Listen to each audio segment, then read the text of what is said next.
बघा, या वृत्तपत्रातल्या बातम्या आहेत आणि एकमेकांवर दबाव आणण्यासाठी अशा बातम्या पेरल्या जातात. या गटावरून म्हणजे तुमच्याशी आमचं काय अडत नाही, पण एक सांगतो, कोणत्याही परिस्थितीमध्ये ते काय ते कोणते शिंदे गट, त्या शिंदे गटाचा महापौर वगैरे होत नाही. काल आपण मोदींचं भाषण ऐकलं असेल, पहली बार मुंबई में बीजेपी का मेयर बनने जा रहा है. म्हणजे दिल्लीत ठरलेलं आहे की मुंबईत कोणाला बसवायचं, आणि त्याच्यामध्ये फक्त बीजेपी नाही, गौतम अडाणी सुद्धा ठरवणार ना कोणाला बसवायचं ते. पण एक सांगतो की कोणालाही सहजतेनं महापौर बसवणं सोपं नाही. ज्या प्रकारचे आकडे मुंबईकरांनी दिलेले आहेत आणि भारतीय जनता पक्ष कितीही मोठा विजय उत्सव करत असला बरं का, तरी त्यांचा विजय झालेला नाही. नरेंद्र मोदी यांनी सुद्धा स्वतःच्या भाषणानंतर आत्मचिंतन केलं पाहिजे.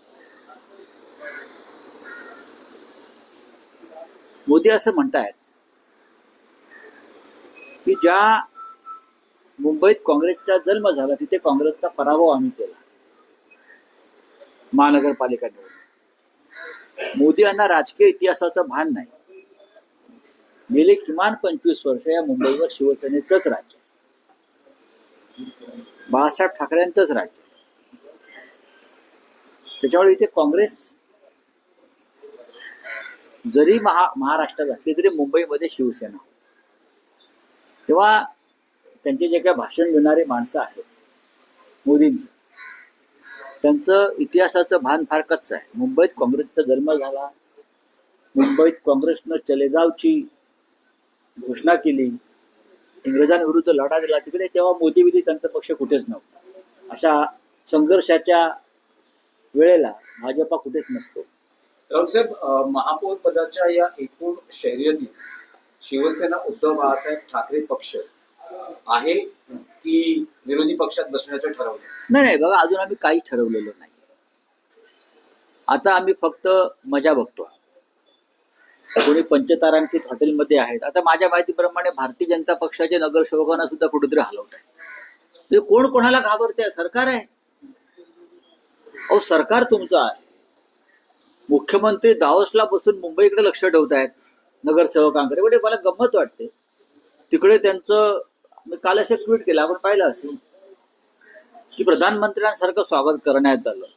लोक बिक झेंडे विंडे हलवतायत, असे चांगली गोष्ट आहे.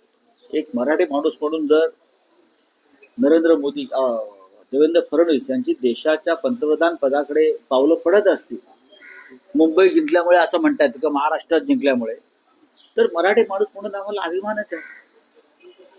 त्यांनी करावं, त्यांनी जावं दिल्लीत, देशाचं प्रधानमंत्रीपदी दावा ठोकावा. महानगरपालिका जिंकल्या, नगरपालिका जिंकल्या, स्वित्झर्लंडला त्यांचं प्रचंड स्वागत झालं. लोक रस्त्यावरती आले, त्यांना झेंडे दाखवत होते. असं प्रधानमंत्र्यांचं स्वागत बेसिकली असं होतं. कोणत्या मुख्यमंत्र्यांचं वगैरे मी अजूनपर्यंत असं पाहिलं नाही, पण ही नवीन प्रथा सुरू झालेली आहे. त्याच्यामुळे आमच्या आशा पल्लवित झाल्या की मराठी पंतप्रधान बहुतेक देशाला मिळतोय. रावसाहेब, आताच्या घडीची एक मोठी बातमी आहे, देवाभाऊंसोबत उद्धव ठाकरेंची चर्चा झाल्याचं सूत्रांकडनं कळतंय. नाही, या सूत्रांमध्ये आम्ही विश्वास ठेवत नाही. जे म्हणतायत की त्यांनी त्यांचे नगरसेवक सांभाळावेत, आणि त्याचबरोबर उदय सामंत म्हणतायत की त्यावेळी नॉट रिचेबल कुठले नगरसेवक आता केला. नगरसेवक फोडण्यापेक्षा की असं आहे की आमचे नगरसेवक जे आहेत हे आपापल्या घरी आहेत. आमच्या नगरसेवकांची बैठक मातोश्रीवरच होते आणि ते आपापल्या गाड्याने येतात आणि निघून जात आहेत. तुम्हाला तुमचे नगरसेवक डांबून का ठेवावे लागले याचं उत्तर त्यांनी द्यायला पाहिजे. मुंबईतले नगरसेवक तुम्हाला, किंवा कल्याण डोंबिवलीचे नगरसेवक तुम्हाला या पंचतारांकित कैद खाण्यामध्ये डांबून का ठेवावे लागले? आमचे नगरसेवक आपापल्या घरी आहेत. ते रिचेबल की नॉट रिचेबल नंतर बघू. कल्याण डोंबिवलीतले 2 तुमचे नगरसेवक जाऊन श्रीकांत शिंदेना भेटतात आशीर्वाद घेण्यासाठी. मग घेऊ द्या ना. त्यांचा आसाराम बापू झाला असेल श्रीकांत शिंदेचा, जात असतील. पण तिथे डॅमेज सत्ता स्थापनेसाठी बघा, एक लक्षात घ्या, आमचा 11चा गट स्थापन होईल. आमचे 11 नगरसेवक आहेत. मनसे आणि तुम्ही नाही फक्त. मनसे स्वतंत्र गट आहे. अच्छा, हा 11 तुमचे आहेत. बरं, 11 आणि 5. आमच्या 11चा गट स्थापन करण्याची प्रक्रिया सुरू आहे. आणि इथे मुंबई महापालिकेत काय होईल? एकत्र असा गट असेल? नाही नाही, स्वतंत्र की गट स्वतंत्रच गट असेल? स्वतंत्र गट स्थापन करावा लागेल. 2 स्वतंत्र पक्ष आहेत, लक्षात घ्या. आणि त्याच्यावरती आता आम्ही बघू ना, आमच्यामध्ये संवाद उत्तम आहे अजूनही. नाही, पण कल्याण डोंबिवलीमध्ये असा ट्विस्ट आहे की दोन्ही पक्ष म्हणजे भाजप आणि शिवसेना शिंदे गट महापौर स्वतःचा व्हावा यासाठी स्वतःच्या पद्धतीने नाही प्रयत्न ना, करू करतात. त्यांना. त्यांना मदत लागेल अन्य पक्षाची. बघा, अशा मदत वेळेस- म्हणजे असं आहे की शिंदे भाजपचे नगरसेवक फोडण्याचा प्रयत्न करतात. एकनाथ शिंदे हे भारतीय जनता पक्षाचे निवडून आलेले नगरसेवक फोडण्याचा प्रयत्न करत आहेत. आणि हे भाजपलाही माहिती आहे. म्हणजे हे केडीएमसी मध्ये होते. केडीएमसी मध्ये म्हणतो नाही, अर्थात मुंबईत पण ते करू शकतात. भाजपचे नगरसेवक फोडणं होतं. केंद्र आणि राज्यात जो सत्तेत आहे प्रमुख पक्ष नाही. मुख्यमंत्री आहेत का- ज्यांचे, बघा, हे असं आहे की मिस्टर एकनाथ शिंदे हे भारतीय जनता पक्षाचे लोह पुरुष आहेत ना. त्यांनी शिवसेना फोडली. त्याच्यामुळे त्यांना जे अमित शहा आहेत ते खांद्यावर घेऊन फिरतात दिल्लीत, ब्लू व्हाईट बॉय म्हणून. आता ते काही करू शकतात. तसं नसतं तर त्यांनी महापौर पदावर दावा सांगितला असता का 29च्या जोरावर का 27च्या जोरावर? कोणीतरी त्यांना चावी देत आहे ना दिल्लीतून. ते कोण? दिल्लीतून एकनाथ शिंदे यांना चावी देणारे कोण? की महापौर पदावर दावा सांगा म्हणून, जेणेकरून भारतीय जनता पक्षाचा म्हणजे देवेंद्र फडणवीस यांचा महापौर होऊ नये. रावसाहेब नारायण राणेंनी आपल्यावर टीका केलेली आहे. म्हणतात की महापौर, तुमचा महापौर काय आकाशातून पडेल, संख्याबळ पहा. तुमचं पण संख्याबळ पहा ना. तुमचंही संख्याबळ पहा म्हणावं. काय राण्याकडे संख्याबळ आहे का? असेल तर मग थांबलेत का? असेल तर मग शिंद्यांनी लपवून का ठेवले? आणि वारंवार का सांगावं लागलंय भाजपला की आमचे प्रयत्न सुरू आहेत म्हणून? काय त्यांचं वय झालंय, ते आजारी आहे. त्यांची काळजी घेतली पाहिजे त्यांच्या कुटुंबानं. त्याच्यामुळे चुकीचं विधान ते करणार नाहीत यापुढे.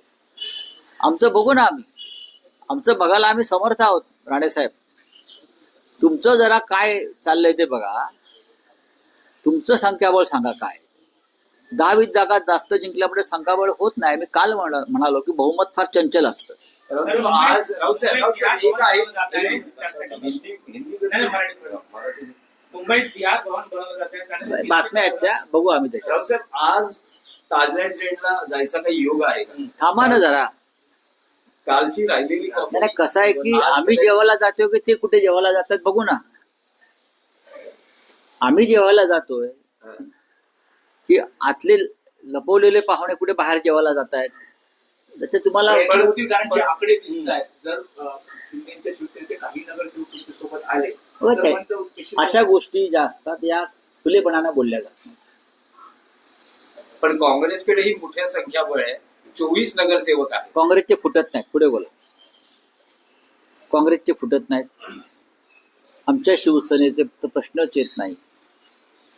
आता फोडाफोडीचा खेळ भाजप आणि शिंदे गटातच होणार. या 2 गटातच फोडाफोडी होणार आहे झाली तर. त्याच्यामुळे आता महाराष्ट्राच्या राजकारणामध्ये एक वेगळी मजा येणार आहे. नाही, पण उद्धव बाळासाहेब ठाकरे पक्ष तटस्थ राहणं, अनुपस्थित राहणं महापौर पदाच्या निवडीच्या वेळेस असं काही स्ट्रॅटेजीनुसार होतंय. स्ट्रॅटेजी असते ती त्या क्षणी ठरते. ती 15 दिवस आधी सांगितली जात नाही राजकारणामध्ये. ही शेवटच्या मिनिटात स्ट्रॅटेजी काय आहे हे दिसते. 15 दिवस आधी कोणी स्ट्रॅटेजी ठरवतं का? पण उद्धव ठाकरेंनी तर त्यांचं मत स्पष्ट केलं की महापौर त्यांना बसवायचं आहे. ना ते सत्तेत होतं ना विरोधी पक्षात होतं. तर असं काही आपला पक्ष करणार का की पालकमंत्र्यांच्या भूमिकेत असणार आणि 2017ची परतफेड असं म्हटलं जाते. कारण 2017ला अवघ्या 2 जागांचाच फरक होता. 82 भाजप होते, 84 शिवसेना होती. त्यावेळेस देवेंद्र आता फडणवीस 4चा फरक आहे. आता 4चा फरक आहे ना. आणि तुमचा सहकारी पक्ष जो आहे हा पाण्यात देव घालून बसलेला आहे की भाजपचा महापौर होऊ देत नाही म्हणून. आता त्या दोघांमध्ये काय होत आहे त्याचा आधी निकाल लागू द्या, मग आम्ही आमचे देव बाहेर काढू. म्हणजे सगळे पर्याय खुले आहेत. शिवसेनेला महापौर निवडीसाठी का तुमच्या आमचा का नाही शिवसेनेत निवडला जाणार? आमचा का नाही निवडला जाणार? तुमचे पर्याय सगळे उपलब्ध आहेत. सगळे उपलब्ध आहेत. आमचा बघा, या मुंबईला परंपरा आहे बाळासाहेब ठाकरेंच्या शिवसेनेत पाहण्याची. भाजपचा महापौर ज्या क्षणी होईल त्या दिवशी मुंबई शोकसागरात बुडेल. कळलं? मुंबई शोकसागरात बुडेल ज्या दिवशी भाजपचा किंवा गद्दारांचा महापौर होईल तेव्हा. त्यांना काय वाटतंय? काय वाटतंय त्यांना? मोरारजी देसाईंनी जेव्हा 106 लोक मारले तो काळा दिवस आणि भाजपचा महापौर होईल तो दिवस एकच. असं तुम्ही आता म्हणताय की महापौर तुमचा का नाही होणार, तर तुमच्यासमोर दोनच पर्याय दिसत आहेत. एक म्हणजे थेट, मी असं म्हटलं नाही का नाही होणार. मी कुठे असं पण म्हणणार का दोन होणार? पर्यायांची जर आपण हे चर्चा पर्याय केली, बघू ना. तुम्ही कशाला चिंता करता? तुम्ही आकड्यांचं अजिबात गणित आहे, बघू ना. आकड्यांची किती दिवस तुम्ही गणित, तुमच्या गणितात किती मार्क मिळाले होते 10वीला बघा जरा आधी, आणि मग हे गणित करा. गणित बघू ना. हे गणितावर चालत नाही. बऱ्याच गोष्टी असतात राजकारणात.